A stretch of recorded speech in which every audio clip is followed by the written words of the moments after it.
Hey everybody, thanks for joining me, Dr. Ross Marcagiani, with another great Word of the Week. Today's Word of the Week is going to be PCOS, Part 2. So polycystic ovarian syndrome. So if you go onto our YouTube page, I already had a conversation about polycystic ovarian syndrome. We're going to dive into it a little bit deeper and talk about the actual stages or the potential types, of polycystic ovarian syndrome. So 4 types that are present. How do we typically test for these or differentiate between the types, and how we can naturally support the system? Let's dive in.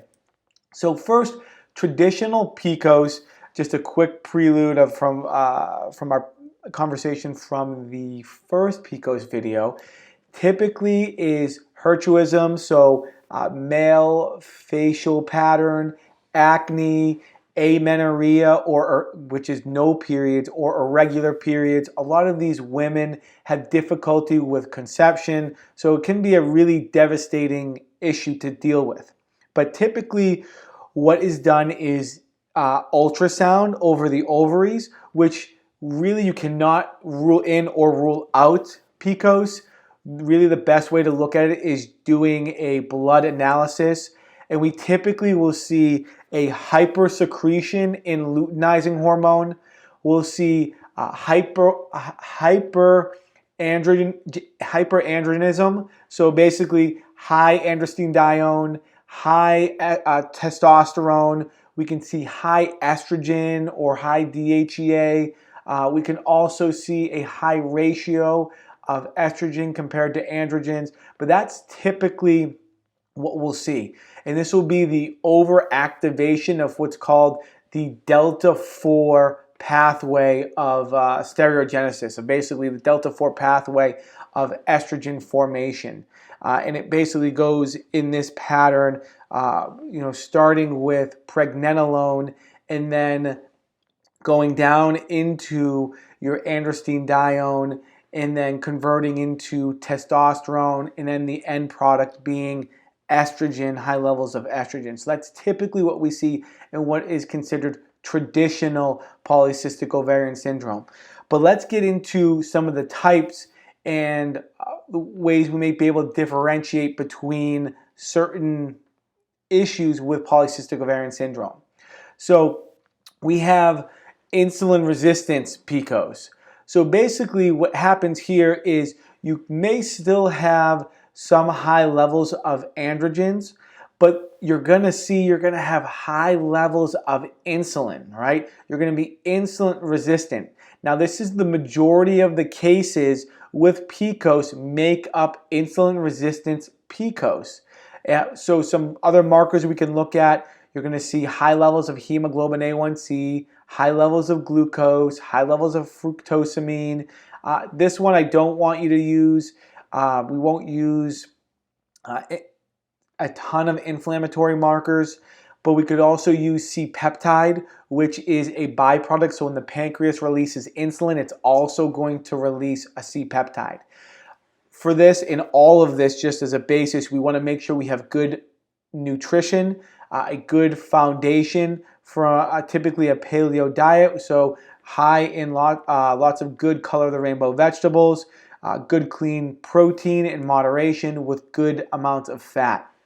So for this patient, we would do a low carb diet. We could do some things to help improve insulin resistance using berberine, using fiber, using Chinese cinnamon. Next, we have post-pill PCOS. So this is typically due to oral contraceptive. Androgens can typically be increased when coming off contraceptive. We can see a rebound effect. So common contraceptive, Yasmin, Yaz, Diane, Brenda, these are brands of oral contraceptives. Also spironolactone, you want to be aware of that because coming off of that we can get a rebound level. We want to make sure it's important to have base levels, so knowing where you were at prior to oral contraceptive to know that, okay, we do know your base is lower than what we're seeing in the blood here. We know that this is going to be most likely a post-pill. Since you're coming off a pill and we have your previous numbers, it will rebound and it will come back to normal. So the system will balance out. So do not be worried that you're stuck forever. But if you want to do some things to help improve or speed up that process, diindolylmethane, calcium D-glucarate, peony, licorice root, these are nice things to speed up that process. Next, we have inflammatory picose, okay? So as you can tell here, this is driven from inflammation. Inflammation is the primary source. So we want to make sure we're finding out where that inflammation is coming from. Is it coming from the gut, making sure we're healing the gut? Is it coming from the thyroid or other autoimmune conditions? Is it coming from a pathogen? Is it coming from a toxin or a mold? So we want to make sure that we're resolving what the underlying inflammatory cause is, right? Excessive stress can cause chronic inflammation, right? So we know here that inflammation will increase ovarian function and again cause for some of those elevated androgens that we discussed earlier. But the big difference here is you're going to see elevated levels in your HSCRP, so your C-reactive protein. You're going to see elevated levels in your ferritin. You're going to see elevated levels in glyc-A. These are markers that look at inflammation. So what we do is we want to make sure we are giving good rich antioxidants or bioflavonoids, turmeric, quercetin, NAC, glutathione, specialized pro-resolving mediators, H2 absorb, these all help prevent free radical formation and decreasing the inflammatory cascade.